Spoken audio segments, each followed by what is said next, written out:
Hello students, मैं आप सबका मेंटोर आपके अपने यूट्यूब चैनल हेल्पफुल मेंटोर में स्वागत करता हूं। आई होप आप सभी अच्छे होंगे। ये मेरा फर्स्ट वीडियो है और इस चैनल को बनाने का पर्पस ये है ताकि मैं अपनी नॉलेज और आइडियाज़ को आप सभी तक शेयर कर सकूं। हम सभी जानते हैं कि 12th क्लास के बोर्ड एग्ज़ाम आ रहे हैं और काफ़ी स्टूडेंट ऐसे हैं जिनकी प्रिपरेशन चल रही है और काफ़ी स्टूडेंट ऐसे भी होंगे जिन्हें बहुत से टॉपिक्स में डाउट्स होंगे। तो डोंट वरी, सभी का सलूशन है हमारे पास।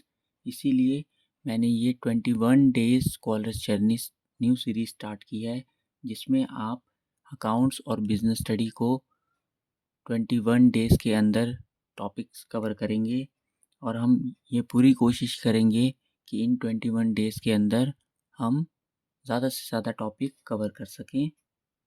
तो स्टार्ट करते हैं हमारे पहले टॉपिक मैनेजमेंट से, और मैनेजमेंट के अंदर हम इन सभी टॉपिक्स को कवर करेंगे जिसमें meaning, definition, characteristics, objectives, importance, functions और लेवल्स होंगे। तो स्टार्ट करते हैं पहले टॉपिक जो है हमारा इंट्रोडक्शन और मीनिंग।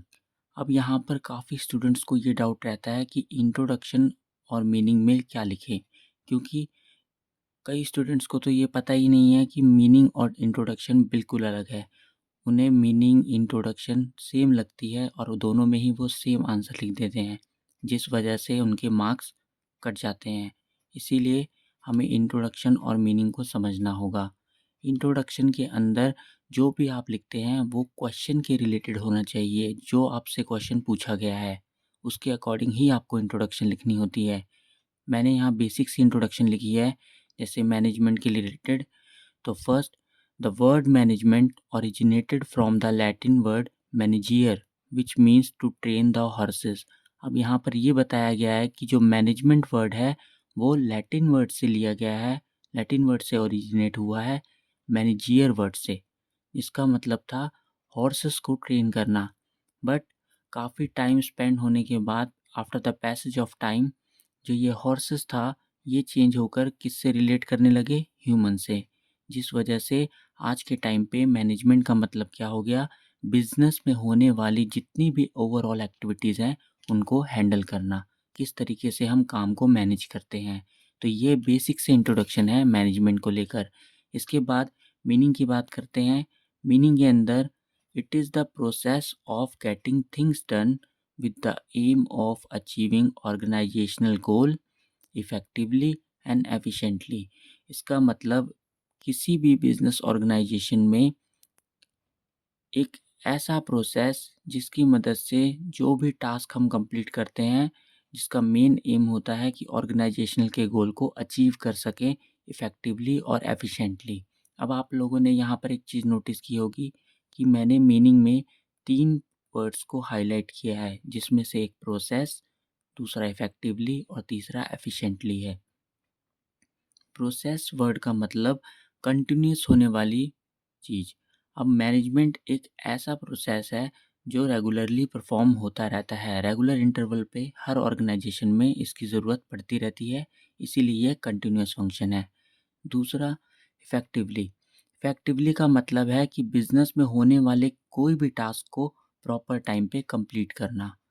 एफिशिएंटली का मतलब उसी किसी भी टास्क को बिजनेस के अंदर मिनिमम या फिर रीजनेबल कॉस्ट पे कंप्लीट करना। अब इफ़ेक्टिवली और एफिशिएंटली को हम किसी एक बेसिक एग्जांपल से समझने की कोशिश करते हैं। जैसे मैंने यहाँ पर एग्जांपल दिखाई है। इफ़ेक्टिवनेस की एग्जांपल, कोई भी फर्म है जिसके अंदर मैनेजर को एक टारगेट मिला है कि उसे 1000 यूनिट्स प्रोड्यूस करने हैं 1 हफ्ते के अंदर। अब जो फर्म है उसके अंदर 1000 यूनिट्स अगर प्रोड्यूस करने हो तो हमें 15 वर्कर्स की रिक्वायरमेंट होगी। बट करंटली हमारी ऑर्गेनाइजेशन में अभी 10 वर्कर्स हैं। तो यहाँ पर मैनेजर ने क्या किया, मैनेजर ने 5 वर्कर को हायर किया ताकि वो इस टारगेट को अचीव कर सके, जिसकी वजह से रिज़ल्ट ये निकला कि उस टास्क को करने में इफ़ेक्टिवनेस आई, बट एफिशिएंसी नहीं आई, क्योंकि यहाँ पर 5 वर्कर्स का एडिशनल कॉस्ट इंक्लूड हो गया। तो इसलिए इस एग्ज़ाम्पल में आप कह सकते हो कि यहाँ पर जो काम है वो इफ़ेक्टिव तरीके से परफ़ॉर्म हुआ है बट एफ़िशिएंटली तरीके से नहीं।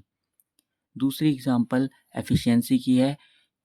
यहाँ पर मैनेजर को फर्म के अंदर टास्क मिला है कि उसे टारगेट प्रोड्यूस करने हैं 500 यूनिट्स के। करंटली ऑर्गेनाइजेशन में 15 वर्कर्स हैं, बट जो 500 यूनिट्स की टारगेट है वो 10 वर्कर आराम से अचीव कर सकते हैं।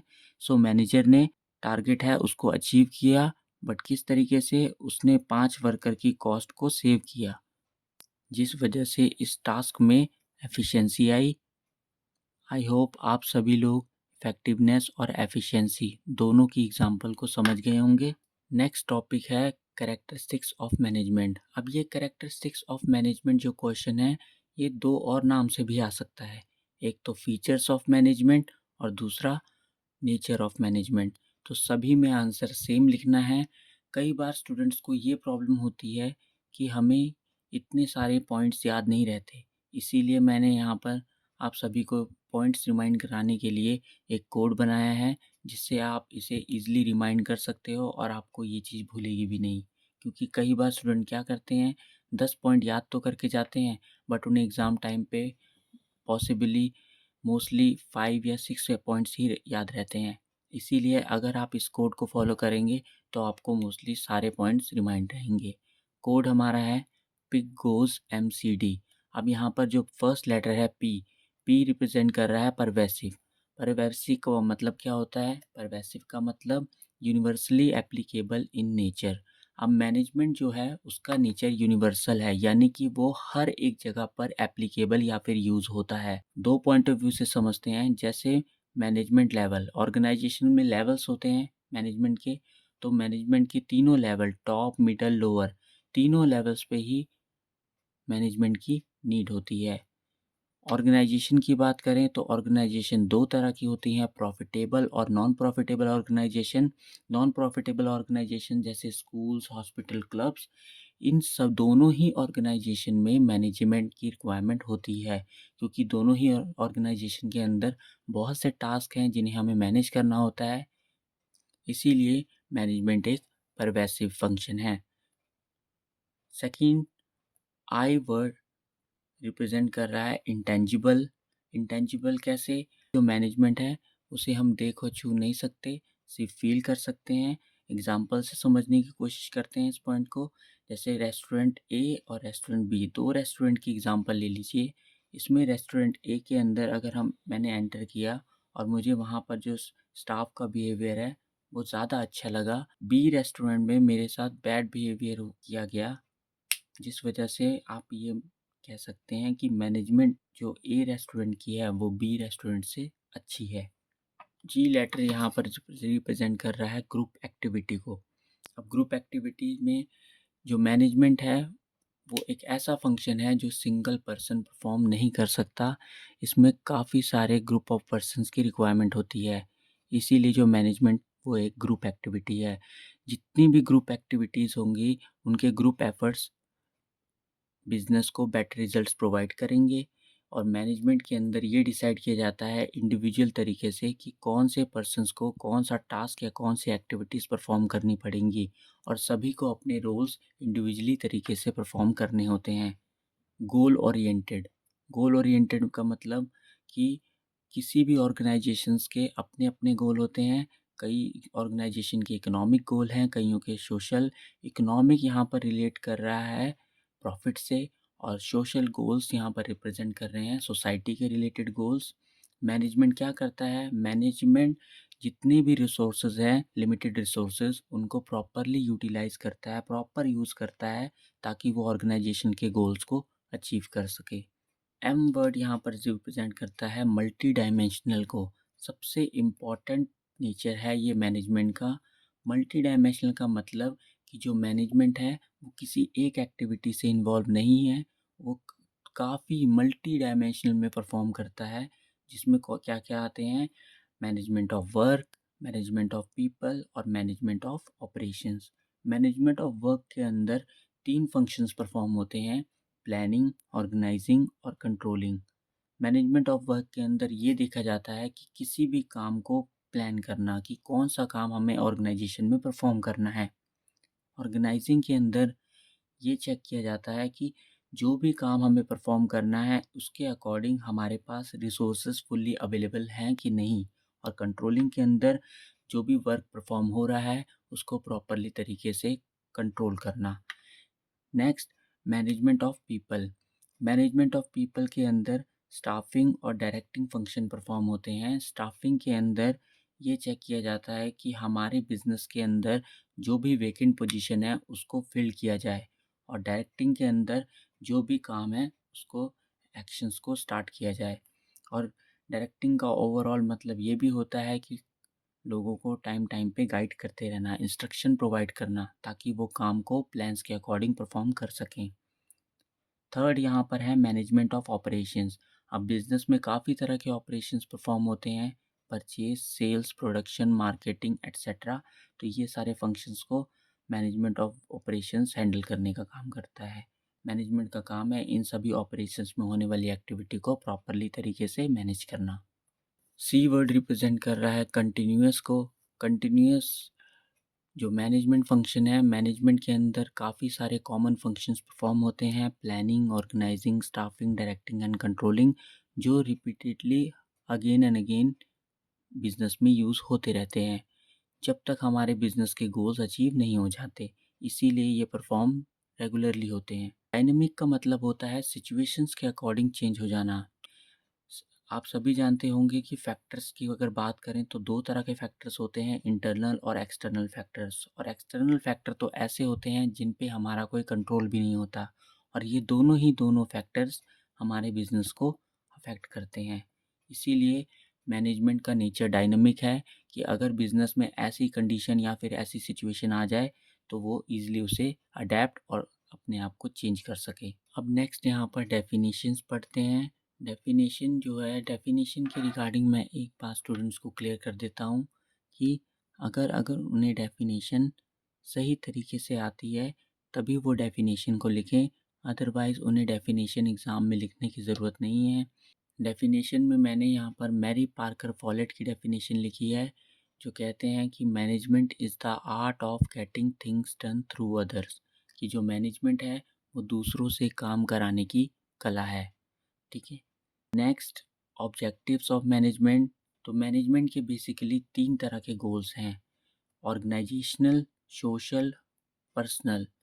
ऑर्गेनाइजेशनल गोल मैनेजमेंट के बिजनेस के रिलेटेड है, गोल्स हैं।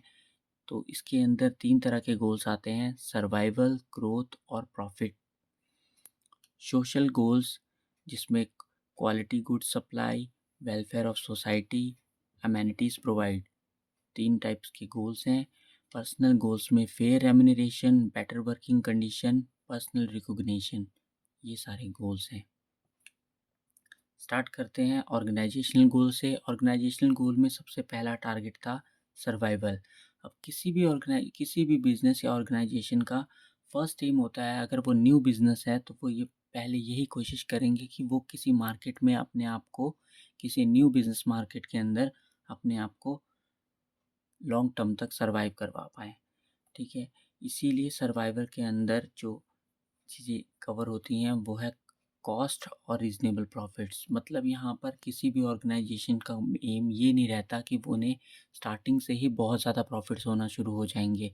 इसीलिए उनका मेन टारगेट ये रहता है कि वो एटलीस्ट अपनी कॉस्ट और रीजनेबल प्रॉफिट्स कवर करें। नेक्स्ट है प्रॉफिट। अब काफ़ी समय तक सर्वाइव करने के बाद किसी भी बिजनेस का नेक्स्ट एम रहता है कि वो प्रॉफिट इंक्रीज़ करे। तो प्रॉफिट्स जो हैं वो हमारे बिज़नेस में रिस्क में डिपेंड होते हैं। अगर आप जितना ज़्यादा से ज़्यादा रिस्क लोगे उतना ही ज़्यादा आपको प्रॉफिट्स होंगे, कम रिस्क लेने पर आपको कम प्रॉफिट्स होंगे। Next, growth. अब ग्रोथ यहाँ पर 2 तरीके से हो सकती है बिज़नेस में। या तो आप जो बिज़नेस है वो छोटे स्मॉल स्केल से लार्ज स्केल में शिफ्ट कर दो, या फिर आप अपने बिज़नेस में एक न्यू प्रोडक्ट को इंक्रीज़ कर दो, जिसे बोलते हैं डाइवर्सिफिकेशन ऑफ बिज़नेस। नेक्स्ट गोल है सोशल गोल्स। सोशल गोल्स में सबसे पहला गोल है सप्लाई ऑफ क्वालिटी गुड्स। अब बिज़नेस ऑर्गेनाइजेशन में बिज़नेस का ये रोल भी है कि वो ज़्यादा से ज़्यादा कस्टमर्स को अट्रैक्ट करे, और ज़्यादा से ज़्यादा कस्टमर्स तभी अट्रैक्ट होंगे जब उन्हें क्वालिटी गुड्स प्रोवाइड किए जाएंगे, वो भी रीज़नेबल प्राइस में। दूसरा, वेलफेयर ऑफ सोसाइटी। यहाँ पर ऑर्गेनाइजेशन क्या हेल्प करता है, वो सोसाइटी को फाइनेंशियल सपोर्ट प्रोवाइड करता है। इसके अलावा एम्प्लॉयमेंट अपॉर्चुनिटी भी क्रिएट करता है उनके लिए। थर्ड है अमेनिटीज़। अमेनिटीज़ का मतलब यहाँ पर सिंपली फॉर्म में आप समझ सकते हो एक्स्ट्रा बेनिफिट्स। अब यहाँ पर मैनेजमेंट क्या हेल्प करता है, मैनेजमेंट फैसिलिटीज़ प्रोवाइड करता है, जैसे रोड्स, प्योर वाटर, इन टाइप के फैसिलिटीज़ सोसाइटी में प्रोवाइड करता है, जिससे सोसाइटी के अंदर उनकी एक अच्छी गुडविल क्रिएट हो जाती है। इसके बाद है personal goals, fair remuneration. Remuneration word का मतलब सैलरी, बोनस, कमीशन एट्सेट्रा, इन सभी चीज़ों से हैं। तो फेयर रेम्यूनरेशन यहाँ पर रिप्रेजेंट कर रहा है कि किसी भी ऑर्गेनाइजेशन के अंदर काम करने वाले एम्प्लॉयज़ को फेयर सैलरी प्रोवाइड की जाए। अगर उन्हें अंडर पे किया जाएगा तो डिससैटिस्फैक्शन क्रिएट होगी, जिस वजह से वो ऑर्गेनाइजेशन को लीव कर देंगे। नेक्स्ट है पर्सनल रिकॉग्निशन। अब यहाँ पर कोई भी काम करने वाले एम्प्लॉयज़ अगर वो अच्छे तरीके से काम कर रहे हैं तो उनको इंसेंटिव्स या प्रमोशन देने की चाहिए, ताकि वो और ज़्यादा से ज़्यादा मोटिवेटेड हो। Last one, better working condition. Business में काम करने वाले एम्प्लॉयज़ को वर्क सेटिस्फैक्शन होना ज़रूरी है और उसके लिए उन्हें proper ventilation, clean work place और सेफ्टी टू अवॉइड एक्सीडेंट, इस टाइप की बेटर वर्किंग कंडीशन देना ज़रूरी है। नेक्स्ट टॉपिक है levels of management. Levels of management, किसी भी बिजनेस ऑर्गेनाइजेशन में 3 लेवल होते हैं, टॉप लेवल, मिडिल लेवल और lower level. Top level authoritative level है, जिनके पास पावर होती है, जो अपनी पावर डेलीगेट करते हैं लोअर लेवल को। और लोअर लेवल होते हैं अकाउंटेबल, जो टॉप लेवल को टाइम टाइम पे रिपोर्ट करते रहते हैं। अब टॉप लेवल में कौन कौन से मेंबर्स आते हैं? टॉप लेवल, जिसका दूसरा नाम अथॉरिटेटिव लेवल भी है। अब टॉप लेवल के अंदर मोस्टली कौन से आते हैं? Board of directors. Board of director में सबसे पहले आते हैं ओनर्स और शेयर होल्डर्स। उसके बाद बोर्ड ऑफ डायरेक्टर, जिनका काम डिसीजन लेने का होता है। Next chairman. उसके बाद सीईओ, जो मैनेजिंग डायरेक्टर होते हैं, जो किसी भी बिजनेस के हर एक काम को मैनेज करते हैं। उसके बाद next general manager. Top level का फंक्शंस, टॉप लेवल क्या काम करती है बिजनेस ऑर्गेनाइजेशन में? सबसे पहले गोल्स एंड ऑब्जेक्टिव्स को सेटअप करते हैं। Second, plans on policies frame करते हैं कि बिजनेस में काम किस तरीके से होना है, ये सारे मेथड्स, रूल्स प्रिपेयर करना। नेक्स्ट, लीडरशिप प्रोवाइड करना, उनकी गाइडेंस में रह के ही मिडिल और लोअर लेवल वाले आगे काम को इनिशिएट करते हैं। सेकंड लेवल है मिडिल लेवल। मिडिल लेवल को हम फंक्शनल लेवल के नाम से भी जानते हैं, जिसके अंदर डिपार्टमेंटल मैनेजर्स आते हैं। अब डिपार्टमेंटल मैनेजर्स की बात करूं तो 2 तरह के डिपार्टमेंटल मैनेजर्स होते हैं, फंक्शनल और डिविजनल। फंक्शनल के अंदर जो फंक्शन के बेसिस पे डिपेंड होते हैं, जैसे sales manager, purchase manager, production manager, marketing manager. Divisional के अंदर ब्रांच मैनेजर्स हो गए और डिप्टी मैनेजर्स। ये सारे मेंबर्स हमारे मिडिल लेवल से बिलोंग करते हैं। अब मिडिल लेवल के मेंबर्स का क्या काम है? First, implementation of plans and policies. जो भी टॉप मैनेजमेंट ने प्लान्स एंड पॉलिसीज़ बनाई हैं, उनको लागू करने का काम या फिर एग्जीक्यूट करने का काम मिडिल लेवल वालों का है। Second, collecting information and reports on performance. जितनी भी ऑर्गेनाइजेशन के अंदर एक्टिविटीज़ हो रही है, परफॉर्मेंस हो रही है, उनकी प्रॉपर इंफॉर्मेशन और रिपोर्ट्स को कलेक्ट करना। Third, reporting to top management. Time to time पे मिडिल लेवल वाले टॉप मैनेजमेंट को रिपोर्ट करते रहते हैं। नेक्स्ट है लोअर लेवल। लोअर लेवल को हम सुपरवाइजरी लेवल के नाम से भी जानते हैं। अब इसमें बेसिकली सुपरवाइजर्स, फोरमैन और वर्कर्स आते हैं। इनका मोस्टली काम क्या रहता है? गाइड करना वर्कर्स को। Second, perform the activities according to the plans. जो भी प्लान्स हमने बनाए हैं उस प्लान्स के अकॉर्डिंग काम को परफॉर्म करना। Third, issue order and instruction for the execute of work. अब काम को पूरा करने के लिए इंस्ट्रक्शन वगैरह प्रोवाइड करना। Importance of management. Importance of management में फर्स्ट पॉइंट है प्रॉपर यूटिलाइजेशन ऑफ रिसोर्सेज। अब किसी भी बिजनेस ऑर्गेनाइजेशन में जो भी फैक्टर ऑफ प्रोडक्शन यूज़ होते हैं जैसे लैंड, लेबर, कैपिटल, एंटरप्रेन्योरशिप, इन सभी का हम पेस्ट मैनेजमेंट की मदद से बेस्ट यूज़ कर सकते हैं और जिसकी वजह से वेस्टेज जो होगी वो कम होगी और हम अपने रिसोर्सेज का प्रॉपरली तरीके से यूटिलाइज कर पाएंगे। सेकंड पॉइंट है helps in achieving goals. Management का मेन रोल यही है कि वो क्या करता है, गोल्स को अचीव करता है by channelising efforts and energy. जितने भी ग्रुप ऑफ इंडिविजुअल है उनकी एनर्जी को सही तरीके से चैनलाइज करके एफर्ट्स लगा यूज़ करके गोल्स को अचीव करता है। थर्ड पॉइंट है बेटर क्वालिटी गुड्स। मैनेजमेंट और क्या मदद करता है, मैनेजमेंट हेल्प करता है ताकि वो क्वालिटी गुड्स प्रोवाइड कर सके लो रेट्स पर और अपने प्रोडक्शन को कंट्रोल करने की कोशिश करता है। Minimisation of risk. मैनेजमेंट का मेन रोल बिजनेस में होने वाली एक्टिविटीज़ को कंट्रोल करना और उसे रेगुलरली मॉनिटर करना ताकि वो बिजनेस में होने वाले रिस्क को कंट्रोल कर सके या फिर रिड्यूस कर सके। Next, increasing profits. Management help करता है कॉस्ट को रिड्यूस करने में और साथ ही साथ प्रॉफिट्स को इंक्रीज करने में, और सभी प्रॉफिट्स जो होते हैं वो रिस्क पे डिपेंड होते हैं, जो हमने ऑलरेडी डिस्कस किया है कि हाई रिस्क होने पे हाई प्रॉफिट्स होंगे, लो रिस्क होने पे लो प्रॉफिट्स होंगे।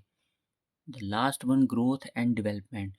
मैनेजमेंट हमेशा ये हेल्प करता है कि वो एफिशिएंसी को, बिजनेस की एफिशिएंसी को इम्प्रूव करे, जिससे एज वेल एज हमारे प्रॉफिट्स भी हायर होंगे और हम बिजनेस को एक्सपेंड और डाइवर्सिफाई कर पाएंगे। लास्ट टॉपिक है हमारा functions of management. Function of management सबसे इम्पॉर्टेंट टॉपिक है मैनेजमेंट का। चलिए इसे समझते हैं। इसको याद रखने के लिए आप कोड याद रख सकते हैं, पोस्ट डी कॉर्प। अब ये कंसेप्ट को भी समझना पड़ेगा कि पोस्ट डी कॉर्प कंसेप्ट है क्या। जो पोस्ट डी कॉर्प कंसेप्ट है इसे 1937 में ल्यूथर ग्यूलिक और लिंडल अर्विक नाम के मैनेजमेंट प्रैक्टिशनर ने इंट्रोड्यूस किया था। अब यहाँ पर पोस्ट डी कॉर्प में पी रिप्रेजेंट करता है प्लानिंग को, O organizing, S staffing, D directing, C O controlling, R reporting और बी बजटिंग। यहाँ पर रिपोर्टिंग और बजटिंग हमारे टॉपिक का हिस्सा नहीं है, मैनेजमेंट के फंक्शंस का पार्ट नहीं है, इसीलिए हम इन्हें नहीं पढ़ते। इसके अलावा इन पांचों फंक्शंस को हेल्प करता है कोऑर्डिनेशन, जिसके बारे में हम आगे पढ़ेंगे। The first one is planning. अब प्लानिंग जो है हमारा मैनेजमेंट का फर्स्ट फंक्शन है। अब it is related with decision in advance, मतलब कि इसमें एडवांस में डिसीजन लिया जाता है कि क्या काम करना है, कब करना है, कैसे करना है और कौन उस काम को, पर्टिकुलर टास्क को कंप्लीट करेगा। मैं जो प्लानिंग है वो है थिंकिंग बिफोर डूइंग फंक्शन, मतलब किसी भी काम को करने से पहले सोचना। प्लानिंग के अंदर दो एलिमेंट्स होते हैं, डिसीजन मेकिंग और प्रॉब्लम सॉल्विंग। जो भी हमें टाइम टाइम पे डिसीजन लेने होते हैं कि किस तरीके से काम होगा ऑर्गेनाइजेशन के अंदर, और टाइम टाइम पे अपनी क्वेरीज को सॉल्व करते हैं। सेकंड है ऑर्गेनाइजिंग। ऑर्गेनाइजिंग का मतलब रिसोर्सेज को अरेंज करना अकॉर्डिंग टू प्लान्स और डिसाइड द फ्रेमवर्क, मतलब जो भी प्लान्स हमने बनाए हैं उसके अकॉर्डिंग रिसोर्सेज को अरेंज करना। और सेकंड, फ्रेमवर्क डिसाइड करना कि ऑर्गेनाइजेशन में काम किस तरीके से परफॉर्म होगा। ऑर्गेनाइजेशन में काफ़ी स्टेप्स इन्वॉल्व रहते हैं। The first one is identification of work. Work को आइडेंटिफाई करना कि कौन सा काम करना है। सेकंड, क्लासीफाई और ग्रुपिंग द वर्क, वर्क को ग्रुप्स में डिवाइड कर देना। Third, assigning the duties. अब यहाँ पर ड्यूटीज़ असाइन करने के लिए आपको ये देखना होगा कि कौन सा एम्प्लॉय किस टाइप के काम को अच्छे तरीके से परफॉर्म कर पाएगा, तो उनकी क्वालिफिकेशन और नॉलेज के अकॉर्डिंग उनको ड्यूटीज़ असाइन करना। The last one, delegate authority and responsibility. Authority का मतलब यहाँ पर पावर से है, तो ऑर्गेनाइजिंग के अंदर ये डिसाइड किया जाता है कि अथॉरिटी और रिस्पॉन्सिबिलिटी को हम कैसे ट्रांसफ़र करेंगे एम्प्लॉयज़ में। Next, staffing. स्टाफिंग का मतलब किसी भी ऑर्गेनाइजेशन में right person at the right job having right qualification, मतलब कि सही पोस्ट पे सही पर्सन को सही क्वालिफ़िकेशन के साथ हायर करना। और इसके अलावा स्टाफिंग क्या है? एक प्रोसेस है, रिक्रूटमेंट, सिलेक्शन, ट्रेनिंग और डेवलपमेंट। ये 4 एलिमेंट्स होते हैं स्टाफिंग के अंदर। रिक्रूटमेंट का मतलब लोगों को इंड्यूस करना ताकि वो ऑर्गेनाइजेशन में जॉब के लिए अप्लाई करें। सिलेक्शन में काफ़ी सारे टेस्ट परफॉर्म किए जाते हैं, उसके बाद ही सिलेक्ट किया जाता है कैंडिडेट को। ट्रेनिंग में उसकी स्किल्स को इम्प्रूव करते हैं और डेवलपमेंट में ओवरऑल इम्प्रूवमेंट होती है। नेक्स्ट है directing. Directing relates with initiate action. अब जितने भी हमने प्लान्स कर रखे थे वो सभी काम डायरेक्टिंग से स्टार्ट होंगे। डायरेक्टिंग में का मतलब it is the process of guiding and instructing the employees. यहाँ पर एम्प्लॉयज़ को टाइम टू टाइम गाइड और इंस्ट्रक्शन प्रोवाइड की जाती है ताकि वो काम को प्लान्स के अकॉर्डिंग परफॉर्म कर सकें। डायरेक्टिंग के अंदर 4 तरीके के एलिमेंट्स होते हैं: मोटिवेशन, लीडरशिप, सुपरविज़न और कम्युनिकेशन। लास्ट फंक्शन है कंट्रोलिंग। कंट्रोलिंग का मतलब एक्चुअल परफॉर्मेंस को स्टैंडर्ड परफॉर्मेंस के साथ कंपेयर करना। If any deviation found then take corrective action. चलिए इसे एग्जांपल से समझते हैं। स्टैंडर्ड परफॉर्मेंस का मतलब आपने एक टारगेट सेट कर लिया कि आपको 100 यूनिट्स प्रोड्यूस करने हैं और आपके बिजनेस में एक्चुअल परफॉर्मेंस हुई है 80 यूनिट्स की। तो यहाँ पर आपको 20 यूनिट्स की डेविएशंस आई हैं, जो कमी आई है उसके रिगार्डिंग आपको करेक्टिव एक्शन सही तरीके अपनाना ताकि फ्यूचर में ये प्रॉब्लम ना आए। इन सभी फंक्शंस को मैनेज करने के लिए कोऑर्डिनेशन भी एक इम्पॉर्टेंट फंक्शन है, जो क्या करता है, इंडिविजुअल्स की सभी एक्टिविटीज़ को चैनलाइज करता है ताकि हमारे गोल्स को इफ़ेक्टिव तरीके से हम अचीव कर सकें। और ये बिज़नेस के अंदर टीम स्पिरिट क्रिएट करता है। और अगर किसी भी बिज़नेस में कोऑर्डिनेशन की कमी है जिस वजह से काम बिज़नेस के अंदर सही तरीके से परफॉर्म नहीं हो पाएंगे, इसीलिए कोऑर्डिनेशन किसी भी मैनेजमेंट का एसेंस माना जाता है। यहाँ पर हमने अपने मैनेजमेंट के सभी टॉपिक्स को कवर कर लिया है। मोस्टली आई होप आप सभी को ये टॉपिक समझ में आए होंगे। अगर आपको इन सभी टॉपिक्स के रिलेटेड कोई भी डाउट्स है तो आप मुझे कांटेक्ट कर सकते हैं और मेरे से डाउट पूछ सकते हैं। तो आशा करता हूँ कि आप सभी को ये वीडियो पसंद आई होगी। तो आप सभी इस वीडियो को लाइक करें, शेयर करें और सब्सक्राइब करें। और अगर आपके कोई डाउट्स हैं तो आप उन्हें कमेंट सेक्शन में मुझसे पूछ सकते हैं और नोट्स के लिए आप मुझे डीएम भी कर सकते हैं। So thank you so much.